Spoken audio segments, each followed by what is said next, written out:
If you've been watching this series carefully, you will have heard me say many times that by being in the 21st century, we're in a period for solution think, to find grassroots solutions to the myriad ways in which our behavior and our thought processes are being controlled and subverted and even manipulated.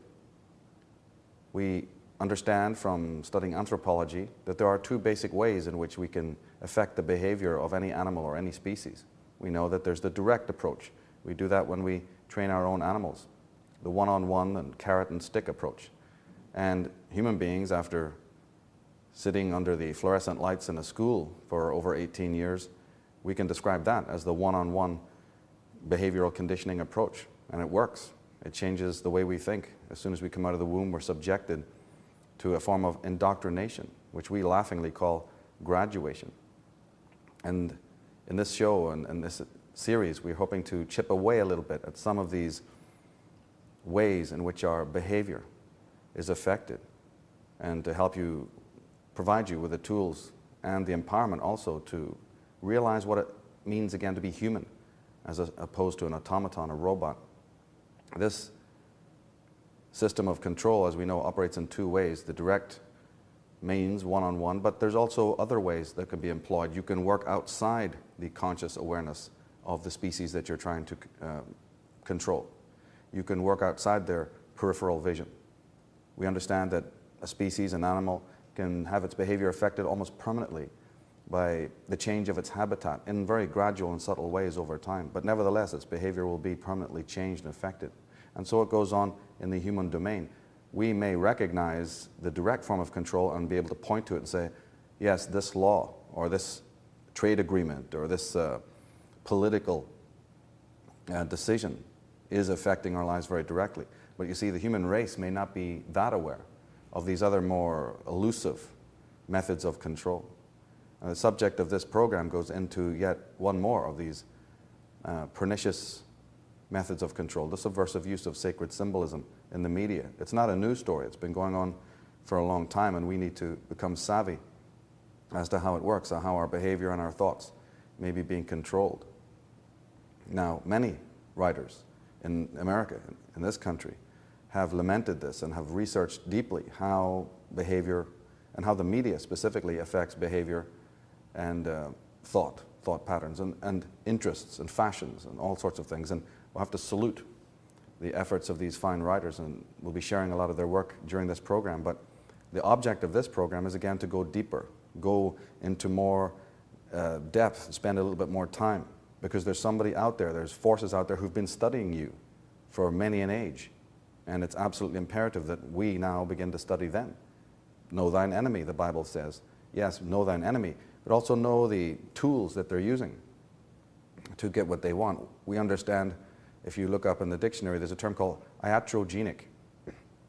Those who've been the victims of malpractice, say in a hospital, or from a dentist, or from any professional in the medical business, understand that term, iatrogenic. It means sickness or disease that is brought on by the malicious action of a physician or of a monopoly. Well, we understand that in the context of the medical world.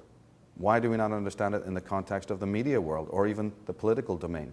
There is an action that is legally reprehensible and illegal, in fact, the causing of sickness or disease from an institution or a political edifice on the human race. We need to be very aware that this sickness, this particular form of disease, affects the children of the world very strongly. And we realize that there's a lot of delinquency and crime and addiction happening among the children. So if we can get to only one set of solutions in this forthcoming decade, we should focus on the young, because the young are our future. And they know that they are being preyed upon, but they can't exactly put their finger on what it is. And I've had a great deal of success in teaching and learning from children using the information that this program specifically will share with you. And children are all too eager to tell us what is wrong with society and what is wrong with the world. They have a lot to say, a great deal of wisdom, because by being young, they're actually closer to the universal wisdom, closer to the source than, say, an adult is. But there's also those forces out there who are desperate to prevent them from speaking their minds, from saying or relating the wisdom that might take culture up to its next level. And they'd rather infect the mind of the world's children, especially in the West, with all kinds of filth and degeneracy and poison to prevent them from actually relating to us their wisdom. And one of the henchmen or engineers of this kind of control was Aldous Huxley. In his own words, in his book, The Devil's Illusion, he says, "Never before have so few been in a position to make fools, maniacs, or criminals of so many." So through this series, you will have seen that we eloquently inform you that there is various conspiracies operating in the world and have been for some time. We've also put before you the evidence from the horse's mouth that this action is taking place in the world. And again, as in this program, we hope to share with you some very grassroots solutions to empower you to realize that you're not helpless and that we are in an age in which we can turn these situations around. The student of the media, J.A.C. Brown, in his book Techniques of Persuasion, he has something very interesting to say. He says that some authorities take the view that we are all virtually at the mercy of the mass media and baleful methods of group stimulation, whilst others have suggested that brainwashing and similar techniques available to the modern mind manipulator are not only well nigh irresistible, but lead to real and permanent changes in political or religious outlook.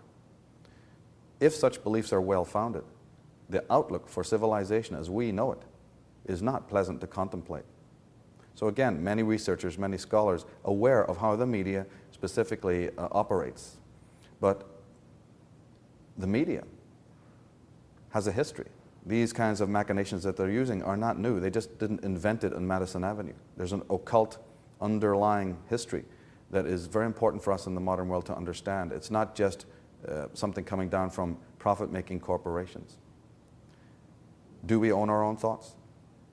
We had better own them, because if we don't, then somebody else will. Somebody else will own our own thoughts. They're the most precious thing to us. If our thoughts, if our interior world is not sovereign, how can we ever hope to have sovereignty or any kind of stability or security in an external dimension, in a social context?